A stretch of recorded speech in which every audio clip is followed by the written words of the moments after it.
Queridos amigos y amigas, bienvenidos a su programa El Evangelio Eterno. Hemos estado estudiando el folleto titulado La Fe de Jesús y muchas personas nos han llamado para solicitar el folleto. Si usted nos llama al número 800 que aparece en su pantalla, con todo gusto se lo mandaremos a su hogar. En este día el pastor Gambetta compartirá con nosotros el tema fascinante titulado Lo que la Biblia enseña acerca del plan de salvación. Queremos pedir al Señor que pueda bendecirnos para que este tema pueda llenar su corazón con la palabra del Señor Jesús.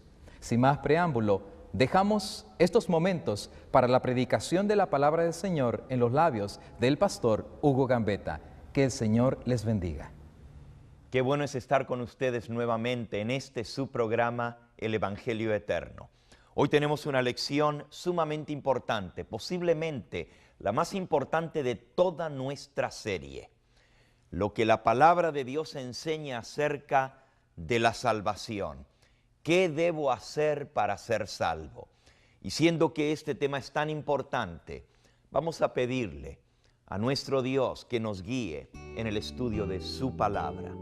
Te invito a que junto conmigo inclines el rostro para orar. Amantísimo Padre y Dios, una vez más invocamos tu nombre, creyendo que todo lo que te pidamos en el nombre de tu Hijo, tú nos lo darás. Humildemente te suplicamos que abras nuestro entendimiento, pero también nuestro corazón para aceptar tu verdad. Ayúdanos a reconocer nuestra verdadera condición ante Dios y ayúdanos a estar dispuestos a aceptar tu gran plan de salvación. Que cada persona que escucha en esta hora pueda saber que tú le amas y quieres su salvación. Gracias por escucharnos y por darnos lo que más necesitamos, la vida eterna. En el nombre de Jesús lo agradecemos. Amén, Señor. Amén. Vimos en nuestra última lección sobre el origen del pecado. Dios había dado al hombre libre albedrío. Lo creó con la facultad de amar, con la facultad de escoger. Y el amor, para que sea verdadero amor, tiene que ser espontáneo. Se da y se recibe. Tiene que ser libre, porque un amor obligado no vale de nada. Por eso Dios, al crear al hombre, le dio libertad de escoger, libre albedrío. Y tristemente el hombre escogió el mal camino. Dice el sabio Salomón en el libro de Eclesiastés, allá en el capítulo 7, esto solamente he entendido. Eclesiastés capítulo 7 y versículo 29. He aquí solamente esto he entendido, que Dios hizo al hombre recto, pero ellos buscaron muchas perversiones. Dios no creó al hombre malo, lo creó perfecto, y dentro de esa perfección estaba la facultad de escoger. Pero el hombre escogió rebelarse contra su Padre celestial. Sin embargo, aún la rebeldía del hombre no tomó a Dios por sorpresa. No, amigo que me escuchas, Dios sabía que al darle al hombre el libre albedrío, estaba corriendo el riesgo que alguna vez alguno de esos seres que Él creaba se rebelasen contra Él.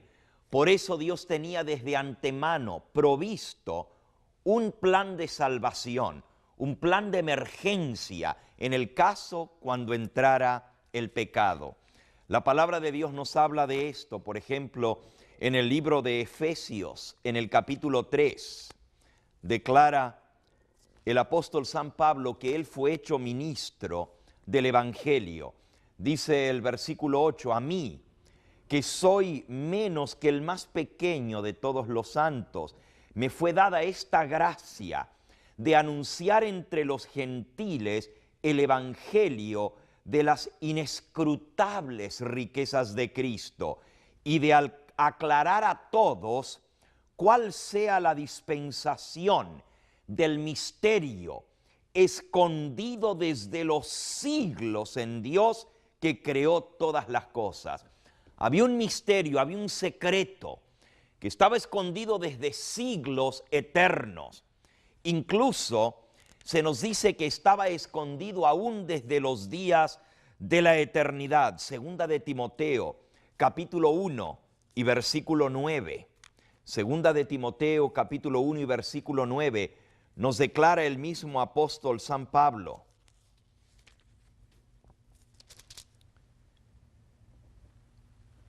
quien nos salvó con llamamiento santo, no conforme a nuestras obras, sino según el propósito suyo y la gracia que nos fue dada en Cristo Jesús antes del comienzo del tiempo de los siglos.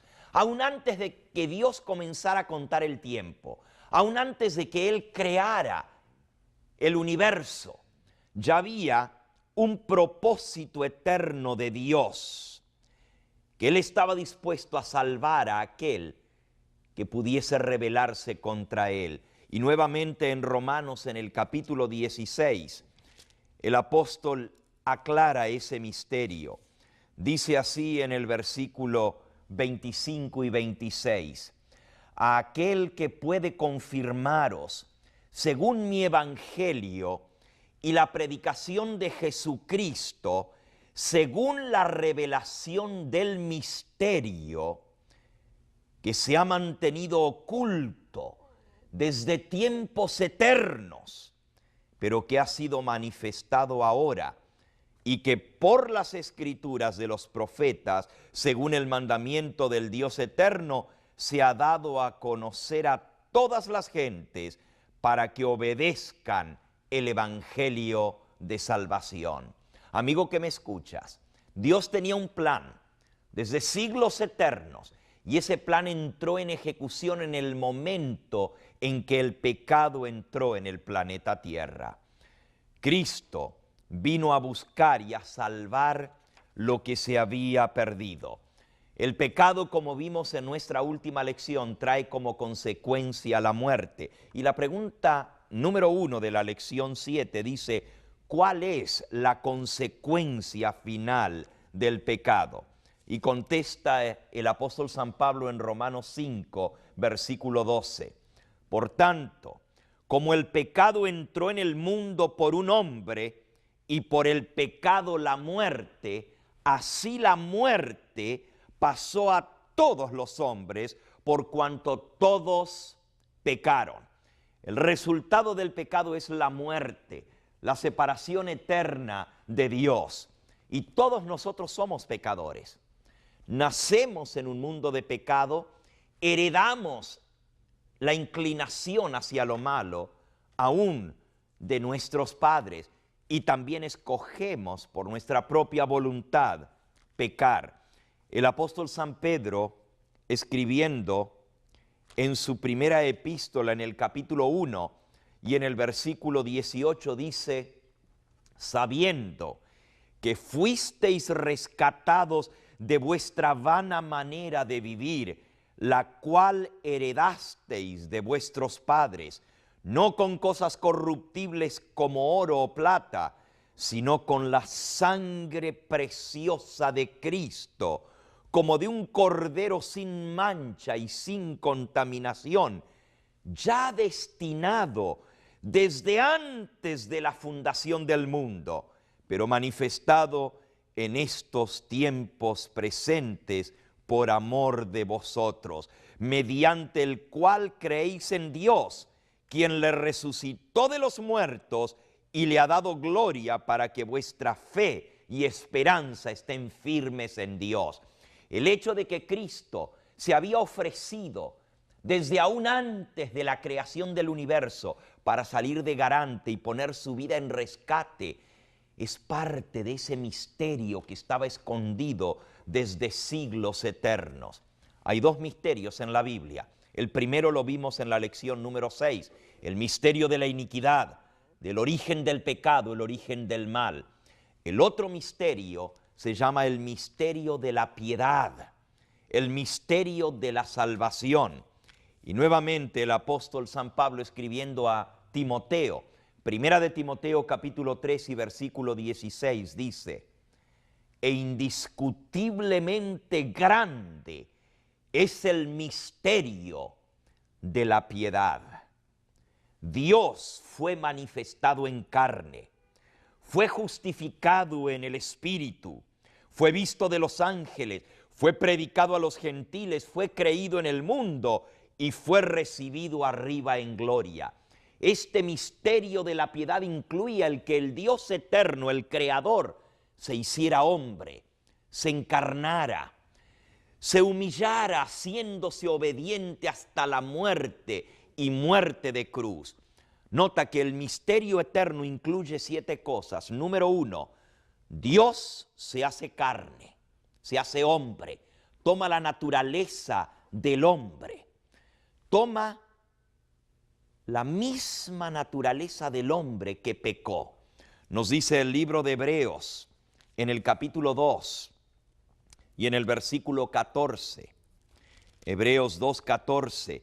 Así que por cuanto los hijos participaron de carne y sangre, Él también participó de lo mismo, para destruir por medio de la muerte al que tenía el imperio de la muerte, esto es al diablo, y librar a todos aquellos que por el temor de la muerte estaban durante toda la vida sujetos a servidumbre. Así que Cristo se hizo carne, pero tomó una naturaleza igual que la nuestra, participó de carne y sangre. Dice el versículo 18 de Hebreos 2, pues en cuanto Él mismo padeció siendo tentado, es poderoso para socorrer a todos los que son tentados.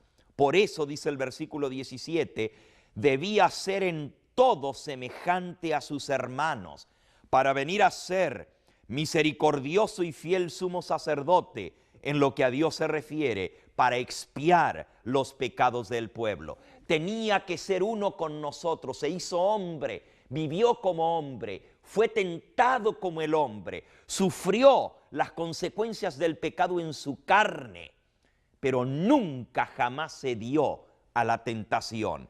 Padeció siendo tentado.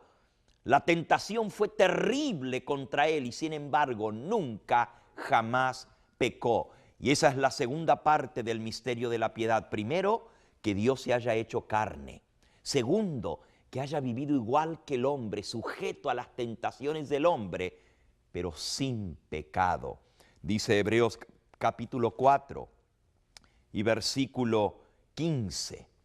Porque no tenemos un sumo sacerdote que no pueda compadecerse de nuestras debilidades, sino uno que fue tentado en todo, según nuestra semejanza, pero sin pecado. Acerquémonos pues confiadamente al trono de la gracia, para alcanzar misericordia y hallar gracia para el oportuno socorro. Amigo que me escuchas, Cristo puede comprenderte cuando eres tentado, porque Él fue tentado igual que nosotros, pero nunca jamás pecó. Así que el misterio de la piedad incluye la encarnación, incluye su vida sin pecado. Y lo próximo, pivotal en el plan de salvación, incluye su muerte vicaria en la cruz del Calvario. Vicaria quiere decir en lugar de nosotros. Se cuenta la historia de un noble romano que era perseguido por sus enemigos. Y uno de sus esclavos, que lo amaba mucho, tomó la ropa del noble romano y se vistió con esa ropa. Por la noche llegaron sus enemigos y mataron a su siervo pensando que estaban matando al noble. Y así salvó la vida de su amo, poniendo su propia vida en lugar de la de él. Eso fue lo que Cristo hizo. Nos dice el libro de Pedro, Primera de Pedro, capítulo 2 y versículo 24. Él llevó nuestros pecados sobre sí mismo, en su cuerpo, sobre el madero, para que nosotros, estando muertos a los pecados, vivamos a la justicia, por cuya herida fuimos sanados. Cristo tomó nuestro lugar. Él se hizo hombre para que el hombre pudiera ser salvo. El hombre había pecado, el hombre tenía que morir, porque la paga del pecado es muerte. Por eso Cristo tuvo que hacerse hombre. Pero amigo que me escuchas, la vida de un hombre solamente vale por la vida de otro hombre. Solamente el Creador vale por todas sus criaturas. Por eso Cristo no solamente tenía que ser hombre, pero tenía que ser Dios, el Dios hecho hombre. Si hubiera muerto solamente como un hombre, hubiera pagado por la vida de otro ser humano. Pero como es el Dios eterno, el creador, el dador de la vida, su vida es suficiente para pagar por la vida de todos los seres humanos. Por eso el mismo Señor Jesucristo dijo: yo mismo pongo mi vida. Nadie me la quita.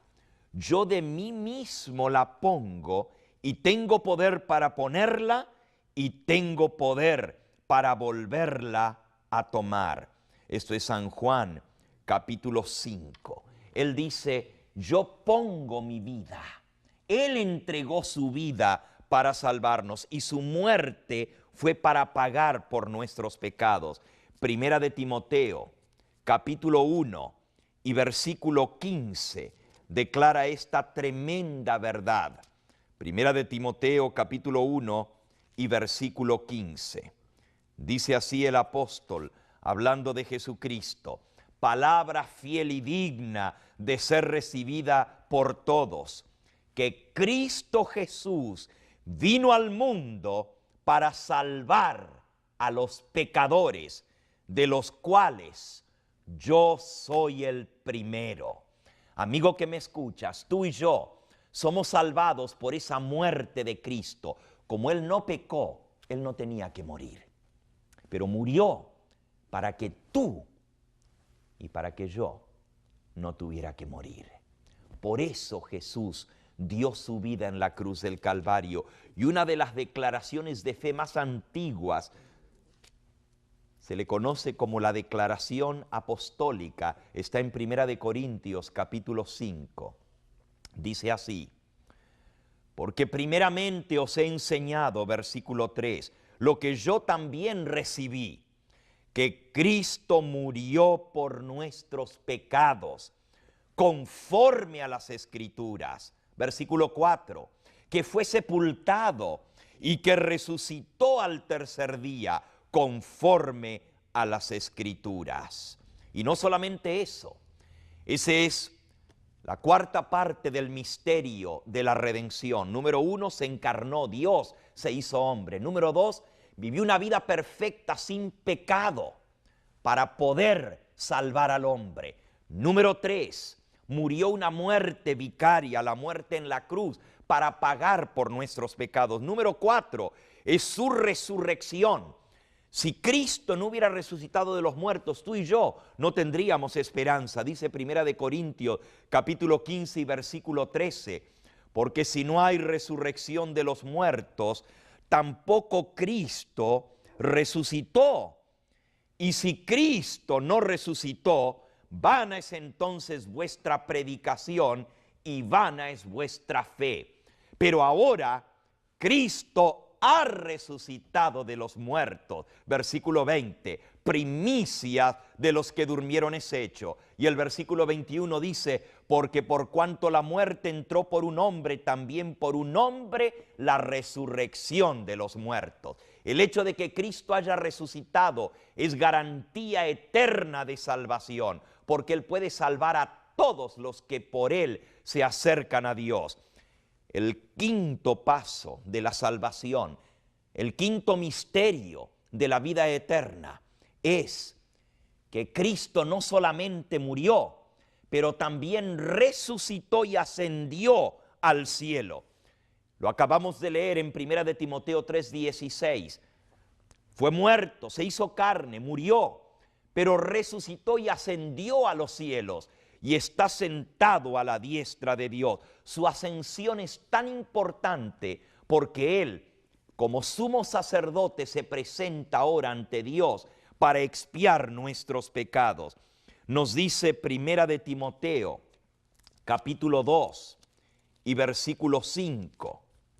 Nuevamente, hablando de Cristo, dice el apóstol, porque hay un solo Dios y un solo mediador entre Dios y los hombres, Jesucristo hombre, el cual se entregó a sí mismo en rescate por todos.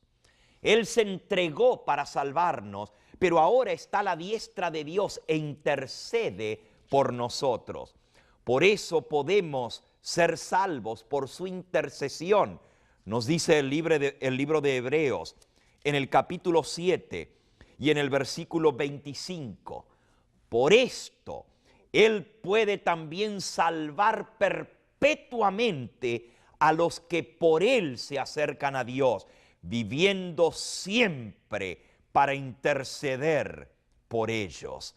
Porque tal sacerdote nos convenía, santo, inocente, sin mancha, apartado de los pecadores y hecho más sublime que los cielos, que no tiene necesidad cada día, como aquellos sacerdotes humanos, de ofrecer primero sacrificios por sus propios pecados y luego por los pecados del pueblo, porque esto lo hizo una sola vez y para siempre, ofreciéndose a sí mismo como sacrificio.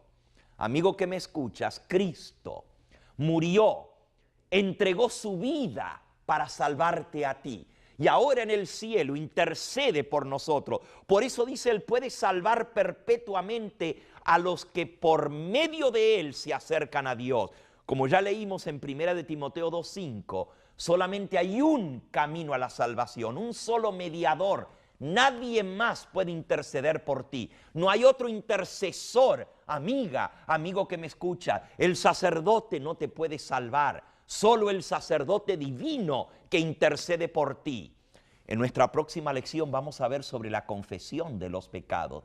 Y vamos a ver cuán importante es confesar nuestros pecados a un sacerdote. Pero no a un sacerdote humano, que él también necesita de perdón, sino a uno que es santo.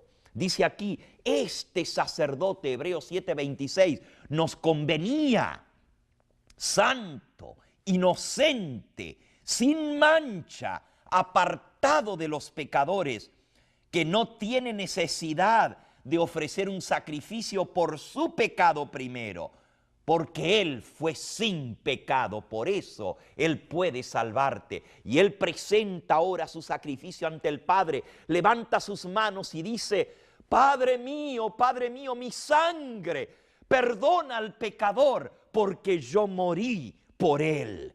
Así que la última parte del plan de salvación, repasando, número 1, el misterio eterno. Contemplaba que el Hijo de Dios se hiciera hombre, encarnación. Número 2, una vida sin pecado, de santidad, para poder ponerla a favor del ser humano que había pecado. Número 3, su muerte en la cruz del Calvario, su muerte vicaria, su sacrificio. Número 4, su resurrección de entre los muertos, que nos da seguridad de salvación. Número 5, su ascensión al cielo, a sentarse a la diestra de Dios. Número 6, su intercesión, presentarse ahora ante Dios para expiar nuestros pecados por medio de su sacrificio. Y número 7, su segunda venida, su regreso a esta tierra. Hebreos capítulo 9 y versículo 28. Así también Cristo Jesús fue ofrecido una sola vez para llevar los pecados de muchos y aparecerá por segunda vez sin relación con el pecado para salvar a todos los que le esperan. La conclusión del plan de salvación es cuando Cristo venga en las nubes del cielo para salvar a todos aquellos que le esperan. Este, amigo y amiga, es el plan de salvación. Jesús vino a buscar y a salvar lo que se había perdido. Él jamás pecó para que tú pudieras recibir su vida perfecta que se adjudique en tu favor. Y lo que tienes que hacer para creer y recibir esa salvación es aceptarle a Él. En el libro de Hechos, en el capítulo 16, se cuenta la historia de un carcelero. Este carcelero era un hombre malo, rudo, y sin embargo, Pablo y Silas habían sido encarcelados en Filipos y este hombre los había maltratado. A medianoche hubo un terremoto. El carcelero pensó, al abrirse las puertas de la cárcel, derrumbarse los muros, que todos habían escapado. Pero Pablo y Silas dijeron, no te hagas daño, que todos estamos aquí. Y el hombre, al ver el poder de Dios, cayendo de rodillas delante de ellos, les dijo, señores, ¿qué debo hacer para ser salvo? Y el versículo 31, uno de los versículos más tremendos de todo el Evangelio, dice, y ellos le contestaron, cree en el Señor Jesucristo y serás salvo tú y toda tu casa. Amigo que me escuchas, si tú crees en este plan de salvación, si tú aceptas lo que hoy hemos aprendido de la palabra de Dios, ese maravilloso misterio que ha sido revelado para que tú y yo podamos ser perdonados y tengamos salvación, entonces necesitas no solo creer, sino aceptarlo. Dice Hechos 4:12, porque en ningún otro hay salvación, porque no hay otro nombre bajo el cielo dado a los hombres en que podamos ser salvos. Solamente en el nombre de Cristo hay salvación y perdón. Yo te invito en esta hora a que tú lo aceptes, a que tú recibas al Señor Jesús. Le digas, Señor, reconozco que soy pecador, sé que estoy perdido, pero sé que tú moriste por mí. Quiero recibirte, quiero aceptarte, Señor, como mi Salvador. ¿Quisieras decírselo en esta hora? Yo te invito a que lo hagas junto conmigo. Allí donde estás, para un momentito, inclina tu rostro y vamos a entregar nuestra vida al Señor. Vamos a decirle que su sacrificio no fue en vano. Oremos. Amantísimo Padre y Dios, a través de Jesucristo, tu Hijo, queremos decirte que reconocemos, Señor, que somos pecadores, que estaríamos eternamente perdidos de no haber sido por tu plan de salvación. Pero queremos decirte que no fue en vano el sufrimiento de tu Hijo. Todo lo que Él pasó, sabemos que nosotros debiéramos haberlo sufrido. Gracias a Él podemos ser perdonados. En esta hora te decimos que aceptamos tu sacrificio. Creemos en ti, creemos en tu palabra y sabemos que al confesar nuestros pecados seremos perdonados por la sangre preciosa de Cristo. Gracias, porque en esta misma hora hay un alma que te está recibiendo. Mira, Señor, esa alma, alcánzala donde está y dale tu bendición. Perdónala y escribe su nombre en el libro de la vida. Gracias porque sabemos que tenemos lo que te hemos pedido. Tú dijiste que todo el que invocara el nombre del Señor Jesús será salvo. Invocamos ese nombre ahora mismo. Invócalo. Dile, Señor Jesús, creo en ti, te acepto. Mira, Señor, escucha esta petición que tus hijos te están haciendo. Entra en nuestro corazón y renuévanos. En el nombre de Jesús, tu Hijo, te lo suplicamos. Amén, Señor. Amén. Amigo, amiga que me escuchas, si has recibido al Señor Jesús, eres un hijo de Dios. Él te ha aceptado. Bienvenido a la familia del Señor. Escríbenos, llámanos. Queremos saber de ti y ayudarte en esta nueva vida que acabas de comenzar. Que Él te bendiga. Amigos, estamos muy felices de que estemos avanzando en el santo estudio de la palabra de Dios. La próxima lección se titulará Lo que la santa palabra del Señor nos enseña acerca del perdón de los pecados. Un tema por demás hermoso para todos nosotros. Esperamos que nos sigan llamando. Estamos en la cadena de oración y sabemos que el Señor contestará en base a su gran amor y misericordia. El Señor nos bendiga y los esperamos en la próxima clase.